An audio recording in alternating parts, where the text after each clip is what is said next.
वालेकुम dear student. आज हमारा चैप्टर 10 का सेकंड लेक्चर है स्टैटिस्टिकल एनालिसिस का। लास्ट लेक्चर में हमने स्टैटिस्टिक्स की कुछ बेसिक टर्म्स सीखी थी और हमने एवरेजेस के ऊपर, मेजर ऑफ सेंट्रल टेंडेंसी के ऊपर बात की थी। उससे आगे कंटिन्यू करते हैं, अपने एग्जांपल्स को कंटिन्यू करते हैं। एग्जांपल 3 है, determine the most frequently sold item. बताएं कि सबसे ज्यादा बेचे जाने वाली आइटम कौन सी है। इसका मतलब एक मैन्युफैक्चरिंग कंपनी है, वो एक आइटम बनाकर बेचती है, तो वो कह रहा है कि सबसे ज्यादा आइटम कौन सी बेची जाती है, वो हम देखते हैं। The financial analyst of an e-commerce company is assigned to task to determine the most frequently sold category of the product in the last week। हम जानना चाहते हैं कि पिछले एक हफ्ते में सबसे ज्यादा कौन सी आइटम बेची गई। क्यों जानना चाहते हैं? ऑब्वियस बात है कि जिस प्रोडक्ट की डिमांड ज्यादा है, जो हमारी ज्यादा सेल हो रही है, हम ज्यादा रिसोर्सेज उस पर लगाएंगे उसको बनाने के लिए, क्योंकि वहां से ज्यादा हम रेवेन्यू जनरेट कर पाएंगे, अल्टीमेटली हमारा प्रॉफिट इंक्रीज होगा। In order to complete the task, he retrieves the data of the purchases of last week. The data is summarized in the table below। ये हमारे पास कुछ डाटा है जहां पर हमने जो अपनी प्रोडक्ट थी वो बेची थी। तो प्रोडक्ट कैटेगरी, हम कौन कौन सी प्रोडक्ट की कैटेगरी सेल कर रहे हैं। Number 1 bike and scooter. हम बाइक एंड स्कूटर सेल कर रहे हैं, तो हम यहां पर एक कैटेगरी लिख लेते हैं। हमने कहा हमारे पास एक कैटेगरी है बाइक एंड स्कूटर की, तो बाइक एंड स्कूटर हमने कर लिया। अच्छा जी, और इसके अलावा हमारे पास कौन सी कैटेगरी है? इसके अलावा आउटडोर इक्विपमेंट है, तो हमने कहा आउटडोर इक्विपमेंट है।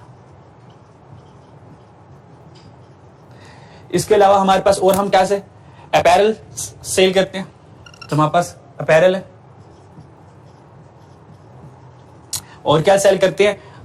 Second video gaming product. हमारे पास कोई वीडियो गेमिंग प्रोडक्ट भी है, तो fourth different product is video gaming. तो वीडियो गेमिंग आ गई। इसके अलावा कोई डिफरेंट प्रोडक्ट नजर आ रही हो हमें?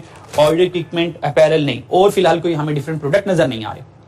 अब ये देखना है कि बाइक एंड स्कूटर्स कितने थे। चेकआउट बाइक एंड स्कूटर्स कितने हैं। तो बाइक एंड स्कूटर में बाइक एंड स्कूटर 1 2, सिर्फ 2 बाइक एंड स्कूटर हमने सेल किए। तो बाइक एंड स्कूटर की हमारे पास फ्रीक्वेंसी क्या आ गई? सिर्फ 2 हमने सेल किए। फ्रीक्वेंसी यहां पे सेल है, जो हमने आइटम सोल्ड किए। तो बाइक एंड स्कूटर हमने पिछले हफ्ते में सिर्फ 2 सेल किए।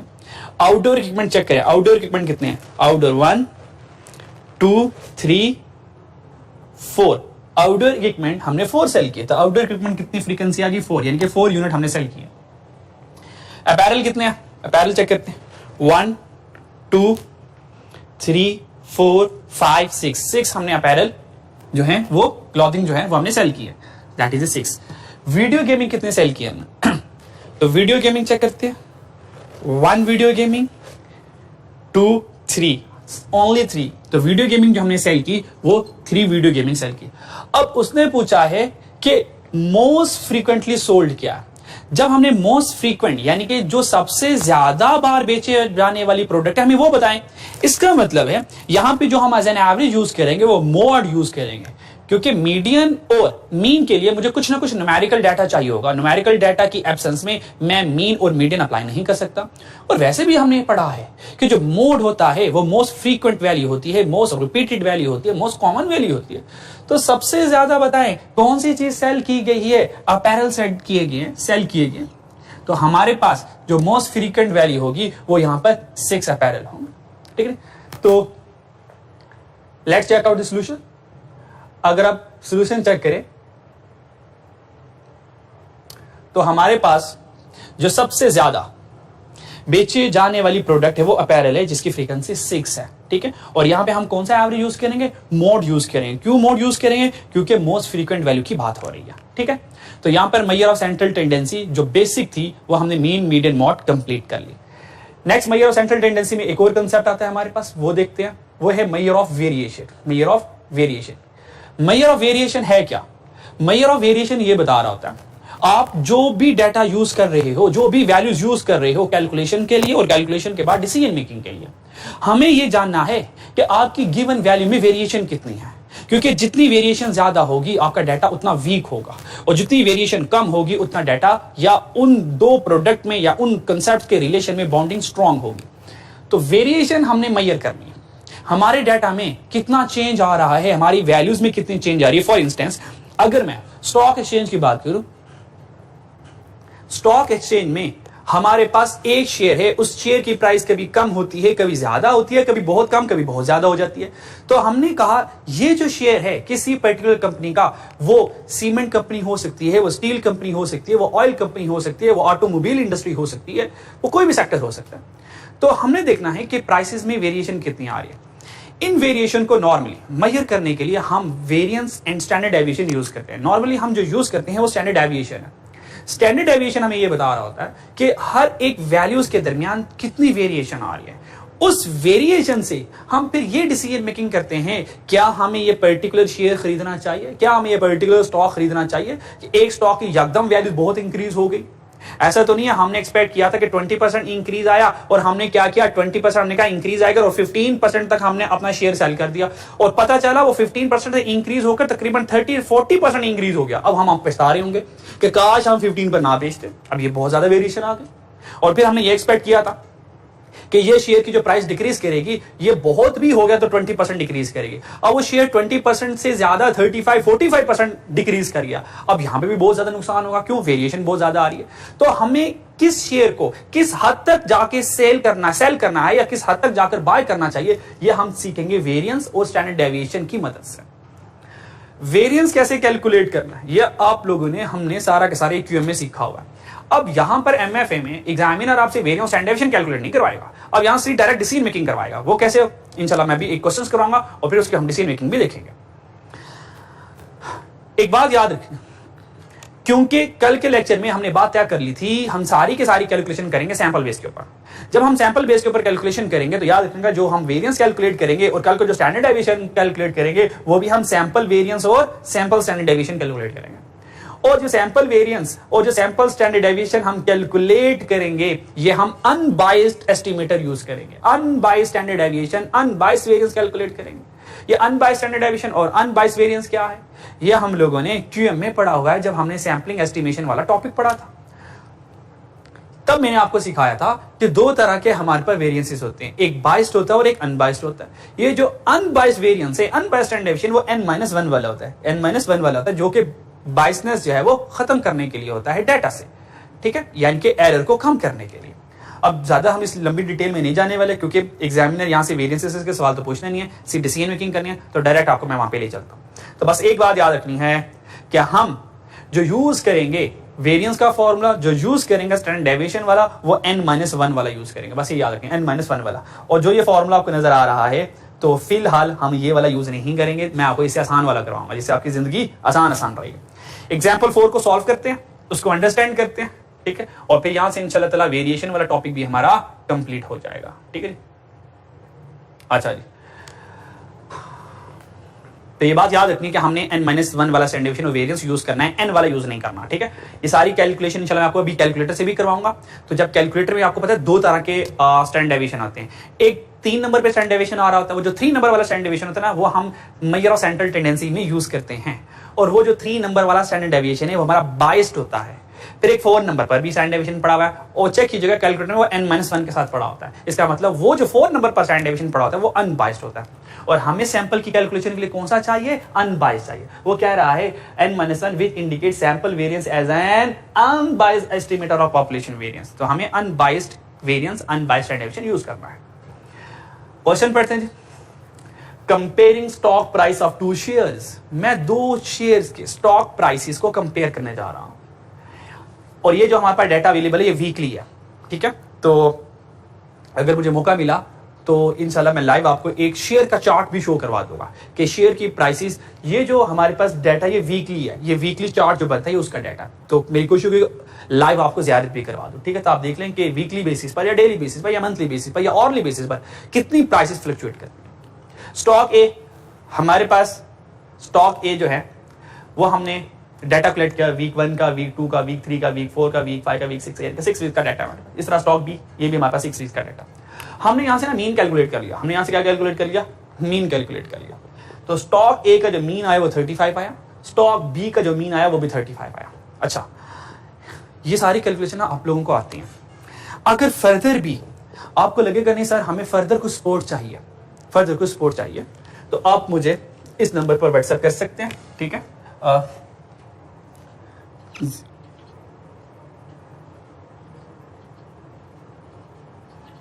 7 और मेरा नाम HM हसनान है। तो आप इस नंबर पर मुझे व्हाट्सएप कर दीजिएगा, तो जो भी क्यूरीज होगी तो फिर मैं आपको डिटेल में उसके साथ शेयर कर लूंगा, ठीक है।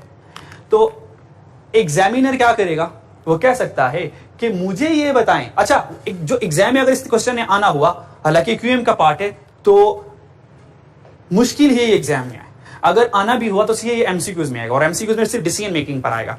और दो तरह से एग्जामिनर ये क्वेश्चन पूछ सकता है। पहला तरीका ये, एग्जामिनर आपको डाटा देगा और डाटा जो देगा ना वो सिर्फ यहां तक देगा, यानी कि वीक 1 से लेकर वीक 6 तक डाटा देगा, आगे मीन और स्टैंडर्ड डेविएशन आंसर्स है ये थोड़ी देगा, ये हमें मीन खुद कैलकुलेट करना पड़ेगा, स्टैंडर्ड डेविएशन 1 by 1 खुद कैलकुलेट करना पड़ेगा।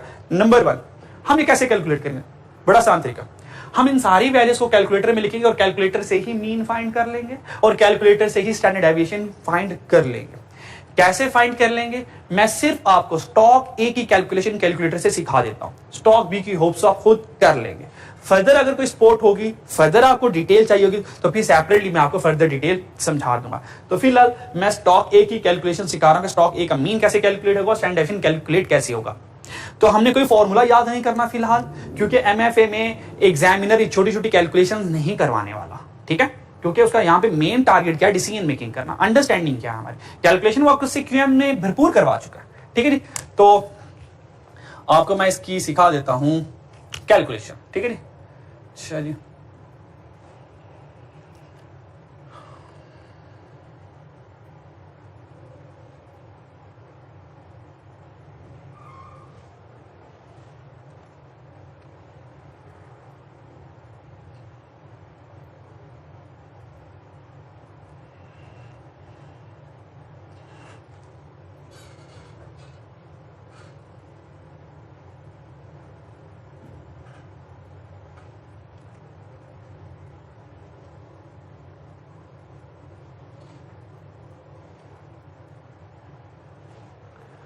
हमारे पास, इसको थोड़ा नीचे कर लेते हैं,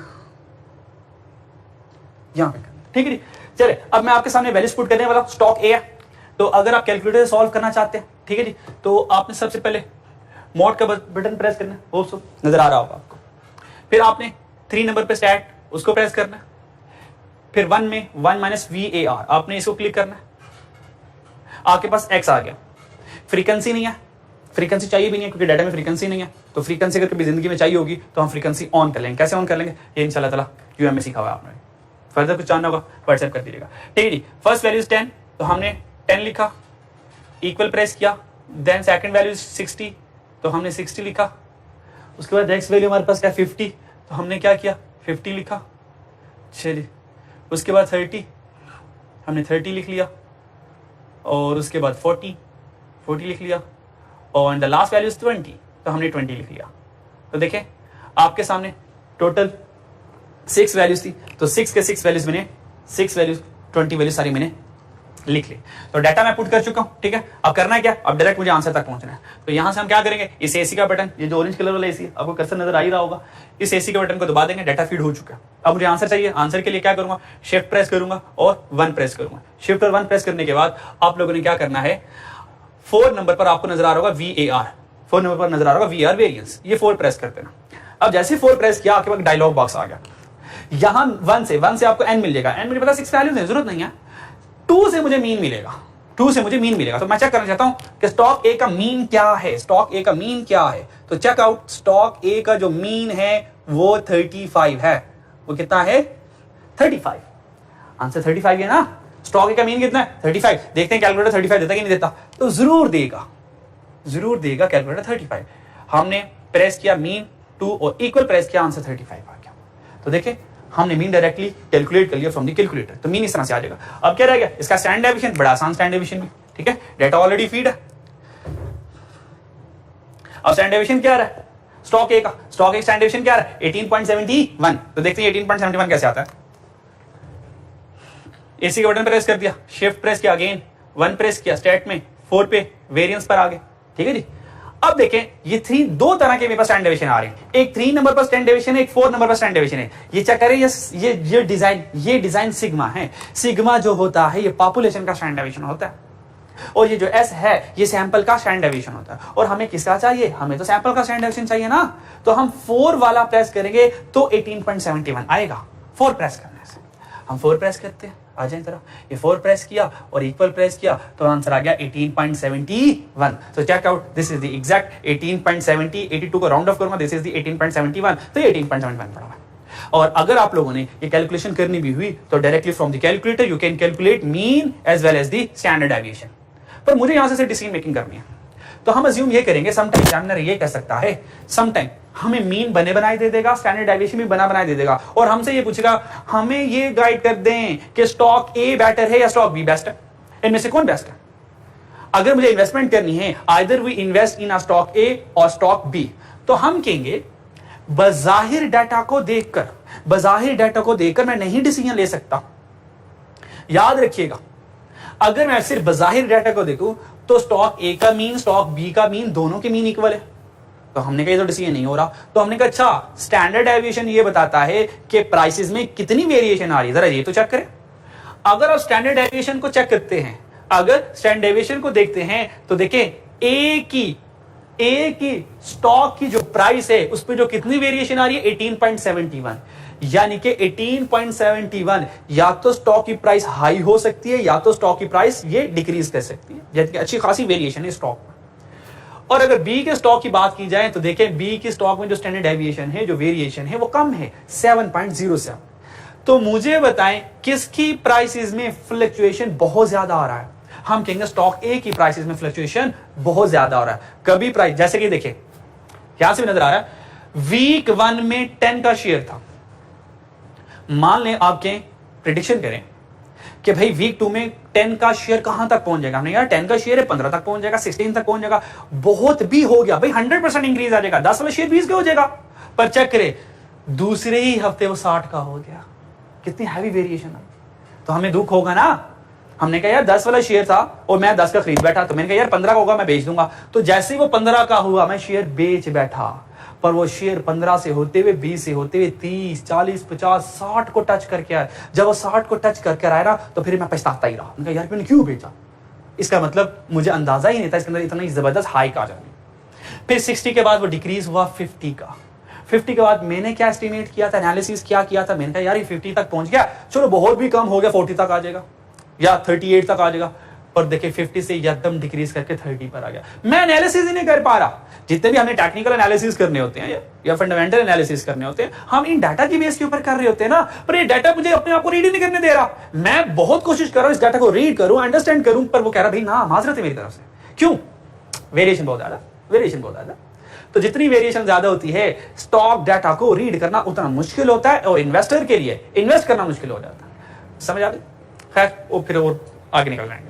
तो इस केस में मीन इक्वल है, जब मीन इक्वल है तो स्टैंडर्ड डेविएशन स्टॉक ए का बहुत हाई है, तो हम कहेंगे प्लीज स्टॉक ए में इन्वेस्ट ना करना, it's too risky to invest in stock A. हाँ, स्टॉक बी में जो प्रेडिक्शन करोगे वो होगा।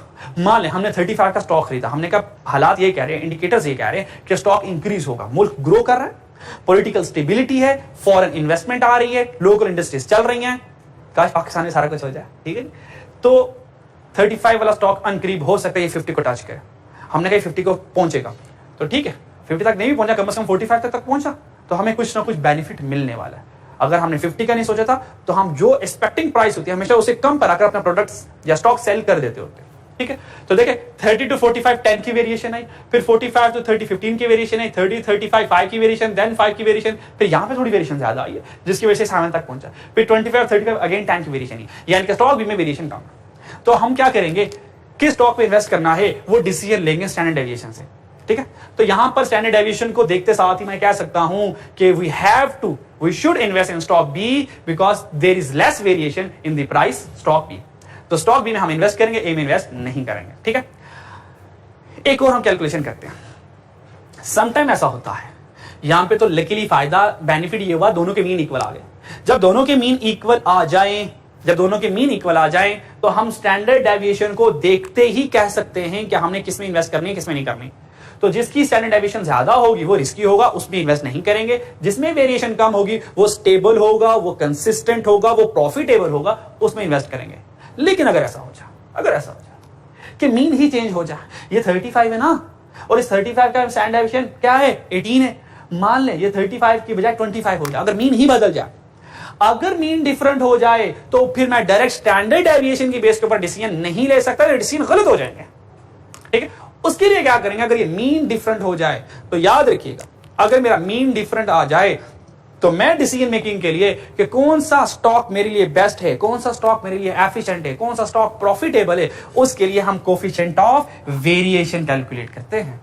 तो याद रखिएगा, अगर हमारे पास दो डिफरेंट स्टॉक की दो डिफरेंट डाटा के मीन डिफरेंट आ गए तो हम किसमें इन्वेस्ट करें, किसमें ना करें, कौन सा प्रोजेक्ट अच्छा है, कौन सा नहीं है, हम दोनों प्रोजेक्ट की एफिशिएंसी, उनकी कंसिस्टेंसी, उनकी स्टेबिलिटी को जानने के लिए फिर कोफिशिएंट ऑफ वेरिएशन कैलकुलेट करते हैं। ठीक है, एक और एग्जांपल देखते हैं, एग्जांपल 5, इस फर्दर बात क्लियर होगी हमें।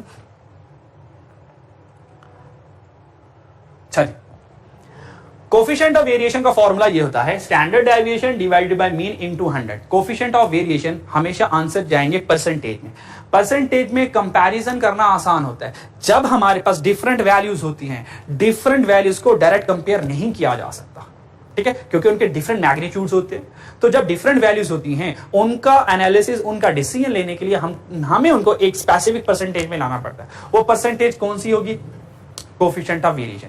कोफिशिएंट ऑफ वेरिएशन का formula standard deviation of mean ये कहता क्या है, स्टैंडर्ड डेविएशन ओवर मीन ये हमें ये गाइड कर रहा होता है, सीवी का formula standard deviation of mean ये हमें बता रहा होता है, गाइड कर रहा होता है या डायरेक्शन दे रहा होता है कि भाई आप मीन से, स्टैंडर्ड डेविएशन एरर है ना, आप मीन से कितना दूर हैं, आप मीन से कितना दूर हैं। जो मीन से जितना ज्यादा दूर होगा वो इतना इनकंसिस्टेंट होगा, और जो मीन से करीब होगा वो कंसिस्टेंट होगा। फॉर एग्जांपल एक जनरल से एग्जांपल देख लेते हैं और आप खुद बताइएगा कि इनमें से कौन सी कंपनी स्टेबल है, कौन सी कंपनी कंसिस्टेंट है, कौन सी कंपनी एफिशिएंट है। मान लें हमारे पास एक कंपनी ए है, एक कंपनी ए है और हमारे पास एक कंपनी बी है।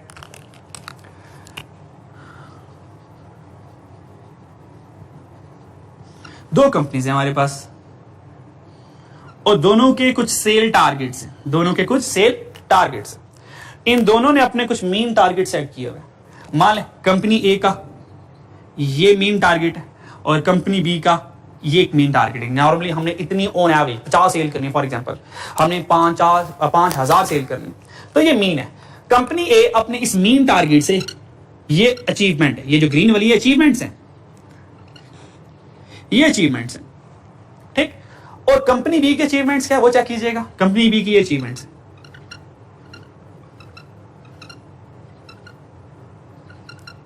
मुझे बताएं कौन अपने टारगेट के करीब है, who is the nearest one.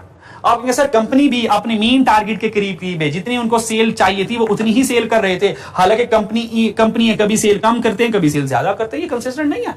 तो कह सकता हूं ये स्टैंडर्ड डेविएशन मीन के करीब है, यानी कि ये जो ऐसा एवरेज है इसके अंदर एरर कम है, इसके अंदर वेरिएशन कम है। तो मैं ये कहूंगा कि company B is more efficient. क्या है, मोर एफिशिएंट है। ये क्या है, मोर कंसिस्टेंट है। ये क्या है, ये स्टेबल कंपनी है, स्टेबल कंपनी, ठीक है जी। तो ये कोएफिशिएंट ऑफ वेरिएशन का फायदा होता है कि हमें एफिशिएंसी का पता चल जाता है, हमें परफॉर्मेंस का पता चलता है। हम कह सकते हैं कंपनी बी के परफॉर्मेंस गुड है एज कंपेयर टू कंपनी ए। अब चलते हैं क्वेश्चन की तरफ, होप सो को अंडरस्टैंडिंग हो गया। पहली बात, हमारे पास 5 हफ्तों का डाटा है, हमने कैलकुलेटर की मदद से मीन कैलकुलेट कर लिया, खुद से स्टैंडर्ड डेविएशन कैलकुलेट कर लिया, फिर दोबारा स्टॉक बी की वैल्यूज को कैलकुलेटर में पुट किया होगा, वहां से दोबारा मीन, वहां से दोबारा स्टैंडर्ड डेविएशन कैलकुलेट कर लिया होगा। नंबर 1 केस ये। नंबर 2 केस ये, एग्जामिनर मीन और स्टैंडर्ड डेविएशन भी बनाया दे सकता है और सिर्फ ये पूछ सकता है बताएं स्टॉक ए में इन्वेस्ट करें या स्टॉक बी में इन्वेस्ट करें। अब बताएं, बज़ाहिर डाटा देकर हम कोई डिसीजन ले सकते हैं? अगर मैं बज़ाहिर डाटा देकर डिसीजन लूंगा ना तो मैं एक अच्छा एनालिस्ट नहीं कहलाऊंगा, क्योंकि मैं बज़ाहिर वैल्यूज को देखकर अपनी जजमेंट के अकॉर्डिंग एक तुक्का लगा रहा हूं, गैस लगा रहा हूं। तो याद रखिएगा, बिजनेसेस गैसेस पर नहीं चलते, गैस के ऊपर नहीं चलते, बिजनेसेस प्रेडिक्शंस पे चलते हैं, बिजनेसेस कंक्लूजन्स पर चलते हैं, ठीक है। तो हम सारे कंक्लूजन ड्रॉ करेंगे with the help of calculation. हम कैलकुलेशन करेंगे ताकि हमारे पास एविडेंस हो, फिर जाकर डिसीजन लेंगे, हवा में बातें नहीं करने वाले। तो हमने कहा इन स्टॉक ए का जो मीन है ऑन एवरेज हमारे स्टॉक की वैल्यू क्या रहती है 64.40, हमने कहा एक हफ्ते में हमारी ऑन एवरेज जो स्टॉक की वैल्यू रहती है वो 60.40 रहती है। हाँ, कभी 5 रुपए ज्यादा हो जाती है, कभी 5 रुपए कम हो जाती है, ठीक है। स्टॉक भी ऑन एवरेज 13 रुपए पे रहता है और इसमें वेरिएशन कितनी आ रही है 3.39। अगर आप चाहें ना तो हम डायरेक्ट थोड़ी सी मैं आपको सिखा सकता हूं, पर डायरेक्ट कैलकुलेशन, डायरेक्ट एनालिसिस कभी भी ना कीजिएगा, ठीक है। सम टाइम ना वो सही होते हैं, सम टाइम वो खराब भी हो जाते हैं, लेकिन अगर मैं विद क्योंकि एक्सपीरियंस है ना, अगर थोड़ी सी हम डायरेक्ट बात करें तो हम बात कर सकते हैं। अब देखिएगा वो कैसे, डायरेक्ट डिसीजन कैसे। अगर मैं आपसे पूछूं, अच्छा उसने था कोफिशिएंट ऑफ वेरिएशन के सामने कैलकुलेट कर दिया हुआ है, ठीक है, अगर ये कैलकुलेट ना होता तो हम ज्यादा बेहतर परफॉर्म कर लेते, क्योंकि अब कोफिशिएंट ऑफ वेरिएशन जो है स्टॉक ए का कम आ रहा है तो भाई स्टॉक ए ही अच्छा। अब स्टॉक की में वेरिएशन कितनी आ रही है 8.41, ये 8.41 इसको शो कर रहा है। मान लें ये हमारे पास स्टॉक ए है, कंपनी बी है ना, ये स्टॉक ए कर लेते हैं, मान ले स्टॉक ए है, और ये जो है कंपनी ए, मान ले स्टॉक बी है। तो कंपनी ए की सीवी क्या है 8.41, मान लें ये 8.41 है। 8.41 का मतलब ये अपने मीन टारगेट के करीब करीब है। और स्टॉक बी की सीवी क्या है 26.09, यानी कि ये मान लें 26.09 है, यानी कि ये अपने मीन टारगेट से दूर है। तो दूर से पता चल रहा है कि मुझे किस कंपनी के शेयर खरीदने चाहिए, मुझे स्टॉक ए खरीदना चाहिए, सीधी सादी बात है। और दूसरी देखें, अगर मैंने सीवी कैलकुलेट नहीं भी करना तो देखें ये मीन शेयर कितना का जा रहा है 64। तो इन दोनों की जो मीन प्राइसेस हैं, इन दोनों की जो मीन प्राइसेस में काफी फर्क है, ठीक है।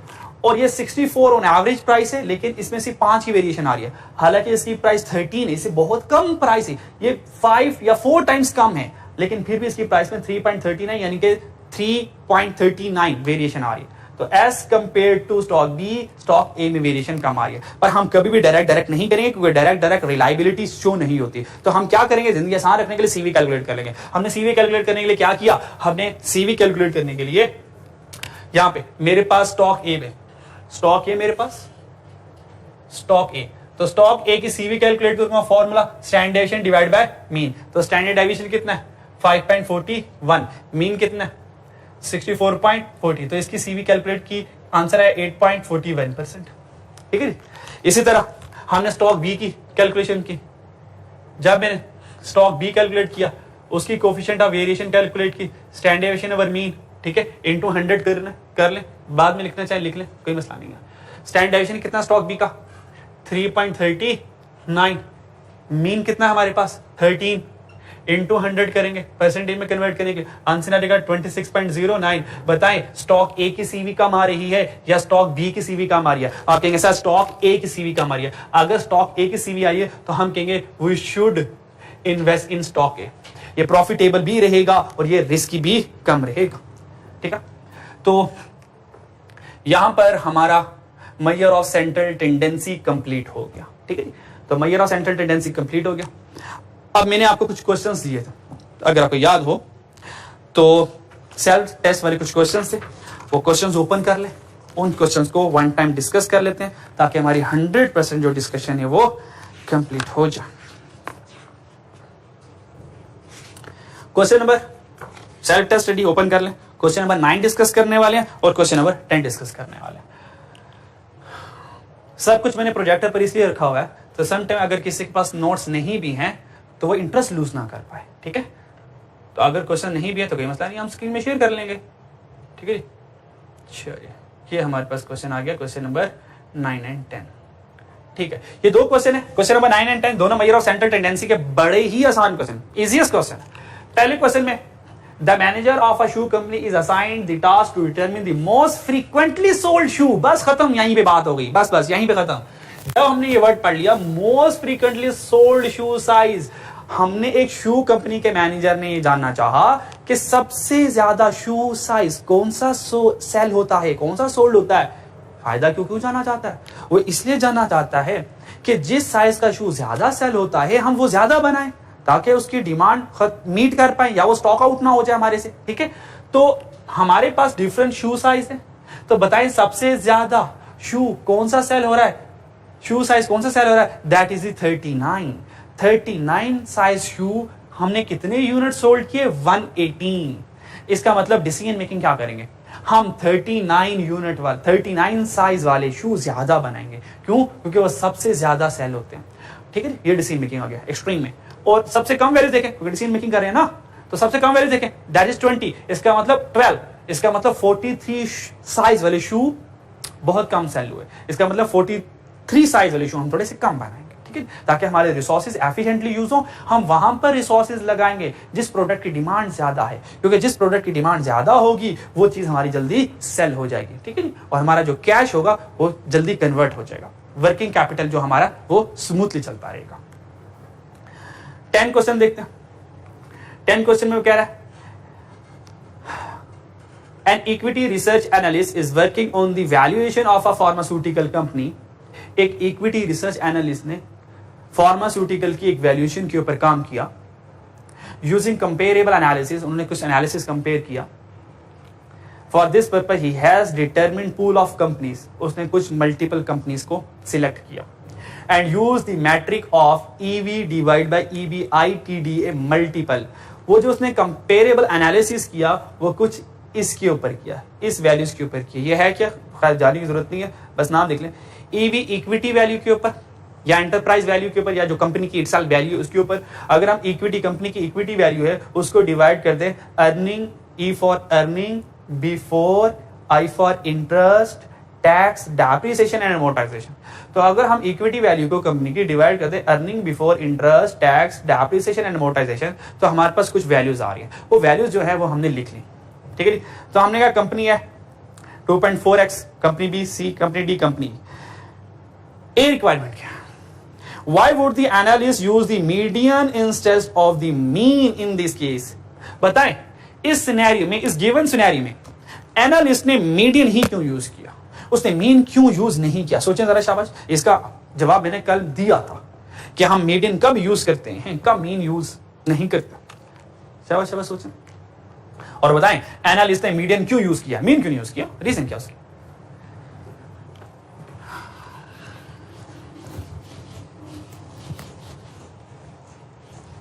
जी होप सो आपने रीजन सोच ली होगी और रीजन तक पहुंच गए। सिंपल सी रीजन है। और फिर उसने कहा बी में कैलकुलेट मीडियन, मीडियन भी कैलकुलेट कर लेते हैं।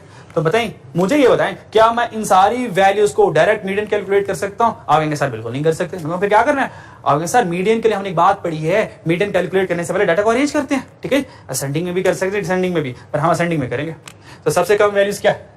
0.6x।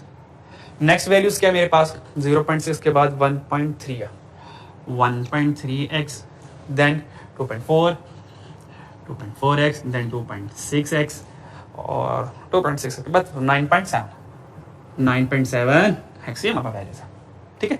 तो अल्फा का आंसर क्या हुआ? Why we use median?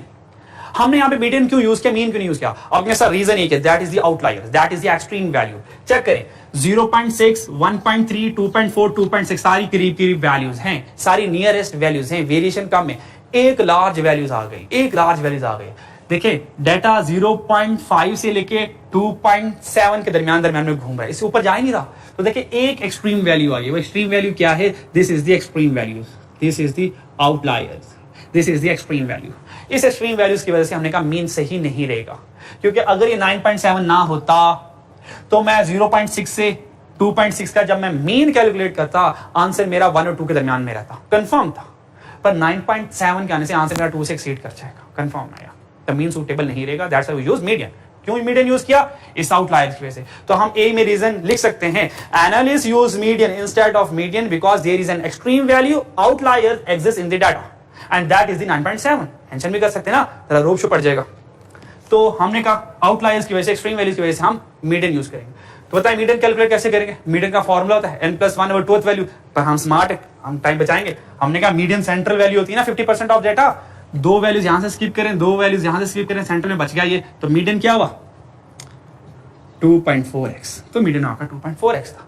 और हमने कहा due to extreme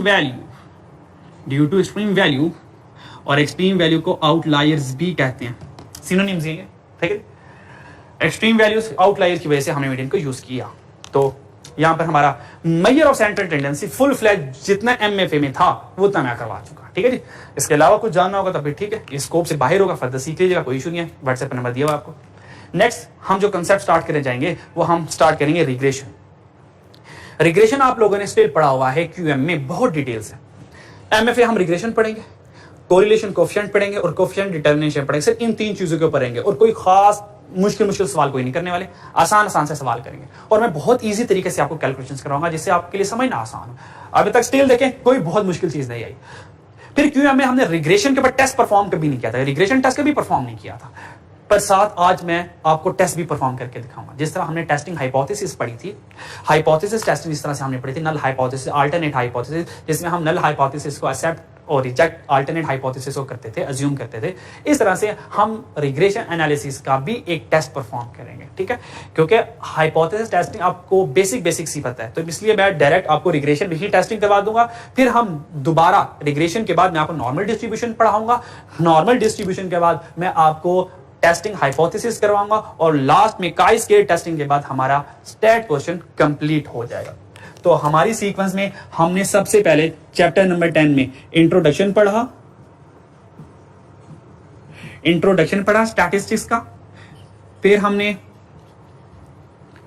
measure of central tendency पढ़ा। ये 2 चीजें मैं कंप्लीट करवा चुका। अब मैं जो तीसरा टॉपिक करवाऊंगा वो रिग्रेशन एनालिसिस करवाऊंगा और साथ इसकी टेस्टिंग भी करवाऊंगा साथ ही। वरना टेस्टिंग के लिए मैं ये भी कर सकता था, पहले आपको हाइपोथेसिस पढ़ाकर दोबारा टेस्टिंग पर ले आता। तो मैं चाह रहा हूं वन टाइम टॉपिक, क्योंकि कंट्रोल में वन टाइम टॉपिक स्टार्ट करें, उसको कंप्लीट करके नेक्स्ट टॉपिक पे मैं मूव करूं, ताकि आपके लिए सीक्वेंस जो है वो एक रिटेन रहे। उसके बाद नॉर्मल डिस्ट्रीब्यूशन एक टॉपिक है, कंसेप्ट है, वो करवाऊंगा। आप लोगों ने पढ़ा हुआ है, बहुत आसानी है। नॉर्मल डिस्ट्रीब्यूशन पढ़ाने के बाद टेस्टिंग हाइपोथेसिस टेस्टिंग आ जाएगा, हाइपोथेसिस टेस्टिंग आ जाएगा और हाइपोथेसिस टेस्टिंग बाद फाइनल इसका काई स्क्वायर टेस्टिंग, और काई स्क्वायर टेस्टिंग के बाद हमारा ये जो टॉपिक है चैप्टर 10 जो है वो कंप्लीट इंशाल्लाह हो जाएगा। तो ये 2 चीजें फिलहाल मैं करवा चुका। अब रिग्रेशन एनालिसिस के ऊपर मैं आपको मूव करके लेके जा रहा हूं, ठीक है। चलते हैं रिग्रेशन एनालिसिस पर। अगर आप चाहेंगे तो मैं आपको इसके नोट्स भी बना के दे सकता हूं, तो आपके पास चीजें एक सिमेट्रिक फॉर्म में आ जाए, ठीक है। तो किताब इसलिए मैंने ओपन की है क्योंकि जब आप बुक से पढ़ें तो आप चीजें से फैमिलियर हो, आपको पता हो हम क्या पढ़ने जा रहे हैं। तो रिग्रेशन एनालिसिस पढ़ने जा रहा हूं, ठीक है। रिग्रेशन एनालिसिस है क्या, ये देखते हैं। आपको एक कहानी छोटी सी सुनाता हूं, ये साथ ही आपको रिग्रेशन एनालिसिस की समझ आ जाएगी, ठीक है।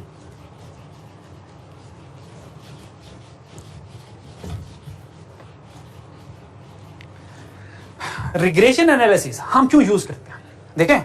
सम टाइम ना हमने बिजनेसेस के पास डाटा से हेल्प लेनी होती है और बिजनेस में कुछ फोरकास्टिंग करनी होती है। तो रिग्रेशन एनालिसिस है क्या,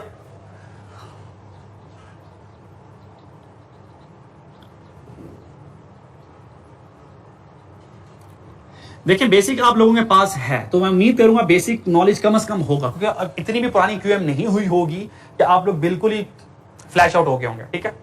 तो रिग्रेशन एनालिसिस, हमने जब बिजनेस में फोरकास्टिंग करनी होती है तो हम अन्य फोरकास्टिंग कभी नहीं करते, हम डाटा कलेक्ट करते हैं और पास डाटा की बेस के ऊपर हम एक फोरकास्टिंग करते हैं।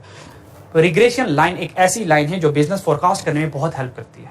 इसकी जो प्रेडिक्शन होती है रिग्रेशन लाइन की, प्रेडिक्शन तकरीबन बहुत एक्यूरेट होती है, इसमें चांसेस कम होते हैं और इसके अंदर जो गलती के चांसेस है ना वो भी हमें पता चल जाते हैं।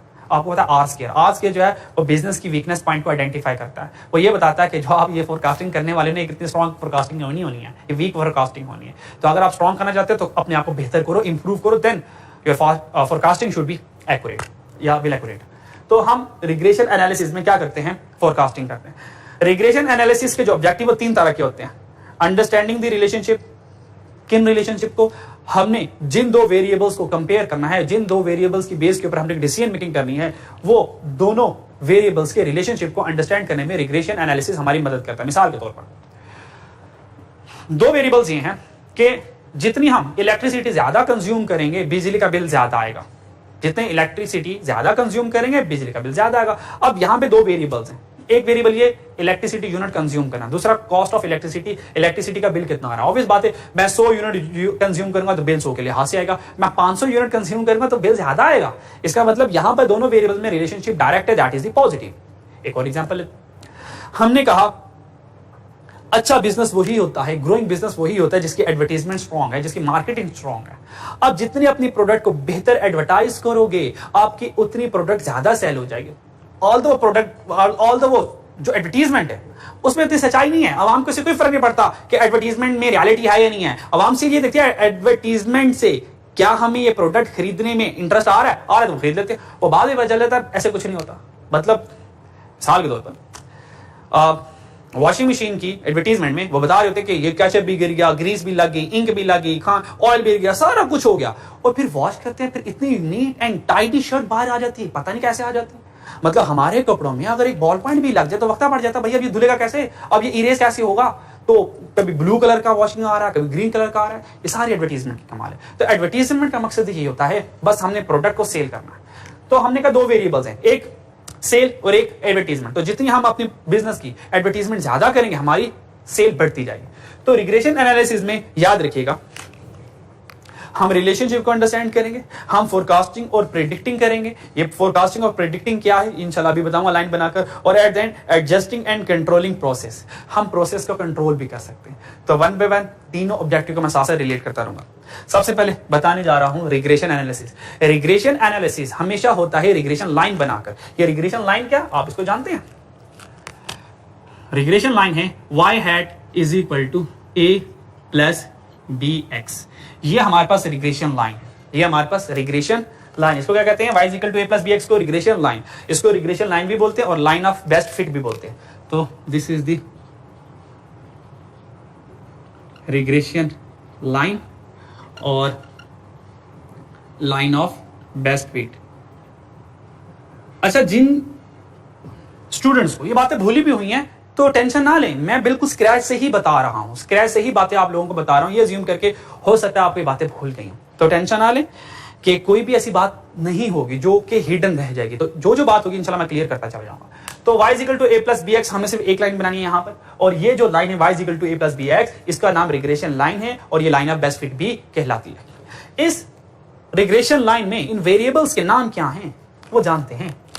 ये जो y है ये हमारा डिपेंडेंट वेरिएबल है, डिपेंडेंट वेरिएबल है जो कि किसके ऊपर डिपेंड कर रहा है? जो कि इस x के ऊपर डिपेंड कर रहा है, जो कि इस x के ऊपर डिपेंड कर रहा है। तो अगर y x के ऊपर डिपेंड कर रहा है तो x इटसेल्फ क्या हुआ? इंडिपेंडेंट वेरिएबल हुआ, इंडिपेंडेंट वेरिएबल हुआ। इस इक्वेशन में ये जो a है ये हमारे केस में फिक्स है, हमारे केस में क्या फिक्स्ड है और क्या है? कांस्टेंट। ये कांस्टेंट, इसमें चेंज नहीं, a कांस्टेंट, इसमें चेंज नहीं होने वाला, ठीक है। और ये y इंटरसेप्ट भी है, ये कौन है? y इंटरसेप्ट भी है, और ये y इंटरसेप्ट भी है। y इंटरसेप्ट का मतलब क्या? Where x is equal to 0। तो देखो अगर x में मैं 0 पुट करूं तो 0 मल्टीप्लाई बाय b सारा 0 हो गया, तो देखो y is equal to a नहीं रह गया। तो इसलिए इस a को y इंटरसेप्ट भी कहते हैं, और ये a हमारे केस में हमेशा कांस्टेंट रहेगा। अब रह गया b। ये जो b है असल में ये मेन कैरेक्टर है, ये इस सारे के सारी इक्वेशंस का मेन प्लेयर है। b इसको रिग्रेशन कोफिशिएंट कहते हैं, इसको रिग्रेशन कोफिशिएंट कहते हैं। ये हमारी इक्वेशन की स्लोप है, और ये हमारी इक्वेशन में हमेशा पर यूनिट बताएगा, पर यूनिट बताएगा। ये हमेशा पर यूनिट को बता रहा होता है कि एक यूनिट यानी कि x का एक यूनिट चेंज होने से y में कितना चेंज आएगा वो ये भी बताएगा। ये पर यूनिट को एक्सप्लेन कर रहा होता है। मिसाल के तौर पर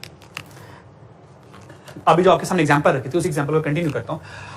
हमने कहा बिजनेस की सेल किसके ऊपर डिपेंड कर रही है? हमने कहा बिजनेस की सेल एडवर्टीजमेंट के ऊपर डिपेंड कर रही है। तो हमने y को कह दिया, y हैट को कह दिया सेल। तो बिजनेस ने एक रिग्रेशन लाइन बनाई, sale is equal to ₹2 lakh plus 5x। ये बिजनेस ने एक रिग्रेशन लाइन बनाई। कैसे लाइन बनाई? इंशाल्लाह लाइन बनाना सिखाता हूं, क्या आप लोगों ने सीखा ही होगा, पर मैं भी सिखा दूं, ठीक है। अब ये देखें, अगर मैं थोड़ी सी इस लाइन को स्टडी करूं या थोड़ा सा इस लाइन को मैं एक्सप्लेन करूं, ये लाइन बनाना सिखाऊंगा, ये लाइन बनाना सिखाऊंगा। अभी मैं थोड़ा सा एडवांस बता रहा हूं आपको, और इंशाल्लाह आप समझ जाएंगे, कोई भी बात मुश्किल नहीं होने देंगे, ठीक है। ये लाइन बनती कैसे मैं बनाना सिखाऊंगा। मान ली ये लाइन बन गई, पर ये क्या कह रही है ये भी देख लेते हैं।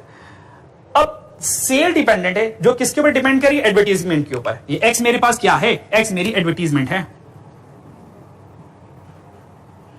एक्स मेरी एडवर्टीजमेंट है। मान ले अगर मैं 0 एडवर्टीजमेंट करता हूं, एडवर्टीजमेंट करता ही नहीं हूं, तो भाई जरा x की जगह 0 पुट करके देखें, तो 5 मल्टीप्लाई बाय 0 सारा 0 होगा। देखें फिर भी 2 लाख की सेल रहेगी, इसका मतलब फिक्स सेल है, इसका मतलब 2 लाख की सेल होनी ही होनी है। आप एडवर्टाइज अपनी प्रोडक्ट को करो या ना करो, कोई टेंशन नहीं, सही है। फिर अगर मैं चाहता हूं कि मेरी सेल ज्यादा हो जाए, तो higher the advertisement higher the sale. मान लें अगर मैं अभी सिर्फ मैं सारा समझा रहा हूं, इस पर यूनिट का समझाना चाह रहा हूं कि पर यूनिट को मैं कंट्रोल करूं किस तरीके से। अगर मैं 1 रुपी की एडवर्टीजमेंट करूं, 1 यूनिट की एडवर्टीजमेंट करूं, तो 5 1s are 5, यानी कि सेल इंक्रीज हो जाएगी बाय ₹5। यानी कि अगर मैं 1 यूनिट की 1 रुपी की एडवर्टीजमेंट करूं, तो 1 रुपी की एडवर्टीजमेंट, अगर मैं 1 रुपए की एडवर्टीजमेंट करूं, इस 1 रुपए की एडवर्टीजमेंट करने से मेरी सेल इंक्रीज हो जाएगी 5 रुपए से, क्योंकि 5 1s are 5 होता है। Got it? इसका मतलब अगर x में 1 पुट करूंगा तो 5 1s are 5, तो 2 लाख प्लस 5, तो कितने की सेल हो जाएगी? 2,05,000 रुपए की। 0 एडवर्टीजमेंट पर कितनी सेल थी? 2 लाख की। 1 रुपए की एडवर्टीजमेंट पर सेल कितनी? 2,05,000 रुपए। इसका मतलब 1 रुपए की सेल, 1 रुपए की एडवर्टीजमेंट करने से सेल में कितना इंक्रीज आया? सिर्फ 5 का। वो 5 किसने बताया? 5 यहां पर एज अ बी है, पर यूनिट है।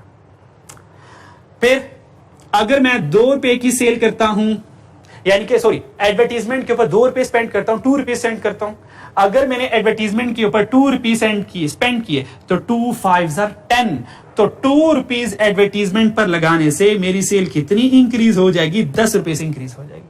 तो स्लोप ये बता रही होती है, बी ये बता रहा होता है कि आप इंडिपेंडेंट वेरिएबल को चेंज करेंगे तो मैं पूरी इक्वेशन को इस इंटेंसिटी से चेंज कर दूंगा, और वहां पे वो इंटेंसिटी क्या है? 5 है।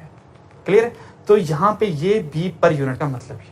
तो मैंने यहां पर आपको बी पर यूनिट भी समझा दिया, फिक्स ये भी समझा दिया, इंडिपेंडेंट और डिपेंडेंट भी समझा दिया, साथ ही साथ मैंने आपको एक एडवांस कंसेप्ट रिग्रेशन एनालिसिस की इंटरप्रिटेशन भी सिखा दी। ये असल में रिग्रेशन एनालिसिस की इंटरप्रिटेशन है। ये क्या है? रिग्रेशन एनालिसिस की इंटरप्रिटेशन है। और इंटरप्रिटेशन क्या कि 1 यूनिट के इंक्रीज होने से बताएं एडवर्टीजमेंट सेल कितनी इंक्रीज होगी, 2 एडवर्टीजमेंट पर यूनिट लगाने से या 2 रुपए एडवर्टीजमेंट पर लगाने के बताएं सेल कितनी इंक्रीज होगी। तो ये हमने इंटरप्रिटेशन कर ली, ठीक है। अच्छा, अब हम क्या करते हैं फर्दर, इसी लाइन को मैं आगे लेके चल रहा हूं।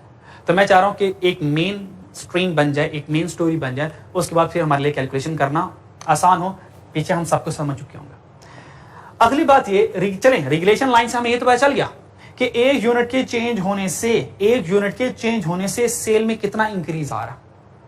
क्या मुझे ये नहीं जानना चाहिए, क्या मुझे इसके बारे में फिक्रमंद नहीं होना चाहिए कि एडवर्टीजमेंट करने से एक्चुअल में सेल कितनी इंक्रीज हो रही है? सिर्फ एडवर्टीजमेंट की वजह मैं जानना चाहता हूं कि लोगों ने कहा हुआ है भाई एडवर्टीजमेंट ज्यादा करो सेल बढ़ती है, तो मैं ये जानना चाहता हूं एडवर्टीजमेंट और सेल में क्या रिलेशनशिप है।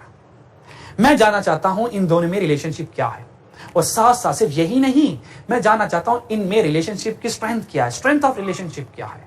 यानी कि एडवर्टीजमेंट के चेंज होने से सेल किस हद तक चेंज होगी। क्या 100% चेंज हो जाएगी? अगर 100% चेंज होगी तो कमाल की बात होगी, ठीक है। क्या 80% चेंज होगी?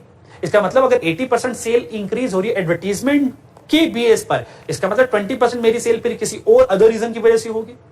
क्या मेरी सेल एडवर्टीजमेंट की वजह से 70% इंक्रीज हो रही है, फिर भाई 30% कौन है, तो मैं उस 30% को भी काबू करता हूं, उसको भी एडवर्टीजमेंट पर लेकर आता हूं। ये हमें बताएगा नेक्स्ट फेज में कि इस एडवर्टीजमेंट और इस सेल के दरमियान में रिलेशनशिप क्या है। मैं जानना चाहता हूं स्ट्रेंथ ऑफ रिलेशनशिप। मैं क्या जानना चाहता हूं? Strength of relationship. मैं दोनों वेरिएबल्स स्ट्रेंथ ऑफ रिलेशनशिप जानना चाहता हूं between 2 variables, between 2 variable that is sale and advertisement. क्या करूं? What should we do now? इन दोनों की रिलेशनशिप की स्ट्रेंथ को चेक करने के लिए हम कैलकुलेट करते हैं R, that is the correlation coefficient, that is the correlation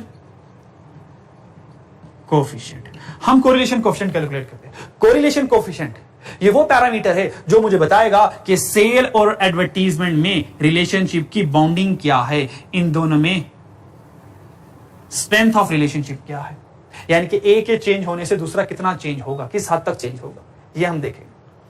फिर लास्ट रिग्रेशन एनालिसिस में जो हम पढ़ेंगे वो हम ये देखना चाहेंगे कि एडवर्टीजमेंट की वजह से, सिर्फ एडवर्टीजमेंट की वजह से सेल में कितना इंक्रीज आ रहा है। यहां पर हमने तो रिग्रेशन लाइन में तो ये कह दिया ना कि 1 यूनिट इंक्रीज करेंगे सेल 5 से इंक्रीज हो जाएगी। हर किस ट्रू ऐसा नहीं होता, ये तो रिग्रेशन लाइन ने ये कहा। अब इसमें से रिग्रेशन लाइन को फर्दर रिफाइन करने के लिए, रिग्रेशन लाइन को फर्दर फिल्टर करने के लिए मैं ये जानना चाहता हूं कि सिर्फ और सिर्फ एडवर्टीजमेंट की वजह से सेल कितनी बढ़ रही है। हो सकता है मेरी सेल बढ़ रही हो क्योंकि मेरी फैन फॉलोइंग ज्यादा है, लोग मुझे पहचानते हैं, मेरी गुडविल है। हो सकता है मेरी सेल ज्यादा हो रही हो क्योंकि मैंने डिस्काउंट ऑफर किया हुआ है। हो सकता है मेरी सेल इंक्रीज हो रही हो क्योंकि सीजन चल रहा है। हो सकता है मेरी सेल इंक्रीज हो रही है क्योंकि उस प्रोडक्ट का फैशन आ गया है, ठीक है। हो सकता है कि मेरी सेल इंक्रीज हो रही है कि कोई इवेंट आ गया है। तो बड़ी रीजन हो सकते हैं, पर मैं जानना चाहता हूं एडवर्टीजमेंट की वजह से सेल में कितना चेंज आएगा, कितना इंक्रीज आएगा। तो उसके लिए हम जानते हैं हम उसको जानने के लिए हम फाइंड करते हैं कोएफिशिएंट ऑफ डिटरमिनेशन, ठीक है। अगर मैं जानना चाहता हूं सेल और एडवर्टीज में वेरिएशन कितनी आ रही है, variation between sale and advertisement, advertisement और सेल में, यानी कि सेल एडवर्टीजमेंट की वजह से कितनी चेंज हो रही है, मैं ये जानना चाहता हूं। तो इसको जानने के लिए हम क्या कैलकुलेट करेंगे, आर स्क्वायर, और आर स्क्वायर का नाम क्या है, कोएफिशिएंट ऑफ डिटरमिनेशन। तो ये हमारे पास पूरा एक फ्रेमवर्क है रिग्रेशन एनालिसिस का। यहां से यहां तक पहुंचेंगे और फाइनली फिर भी तसल्ली नहीं हो रही है, एट द एंड चेक करेंगे इन दोनों में लीनियर रिलेशनशिप है या नहीं है। इनके रिलेशनशिप को फर्दर वेरीफाई करने के लिए लास्ट स्टेज में हम क्या करेंगे, टेस्ट परफॉर्म करेंगे। लास्ट स्टेज में हम टेस्टिंग करेंगे, रिग्रेशन टेस्टिंग करेंगे। फिर हमारे यहां पर रिग्रेशन एनालिसिस वाला टॉपिक कंप्लीट हो जाएगा। तो शुरू में हमने क्या करना है, दोनों वेरिएबल्स को डाटा की मदद से रिग्रेशन लाइन बनाएंगे, रिग्रेशन लाइन की मदद से कुछ फोरकास्टिंग करेंगे। फिर इन दोनों के रिलेशनशिप की स्ट्रेंथ जानने के लिए आर फाइंड करेंगे। एक एडवर्टीजमेंट की वजह से सेल में कितना चेंज आ रहा है, फिर आर स्क्वायर फाइंड करेंगे। फिर इनमें रिलेशनशिप है या नहीं है, इसको फर्दर फाइनल कंक्लूड करने के लिए टेस्ट परफॉर्म करेंगे। ये सब कुछ इंशाल्लाह ताला हम नेक्स्ट लेक्चर में करेंगे और फिर हमारा रिग्रेशन एनालिसिस वाला इंशाल्लाह कंप्लीट हो जाएगा। अपना ख्याल रखिएगा, नेक्स्ट लेक्चर में मुलाकात होती है। अल्लाह हाफ़िज़।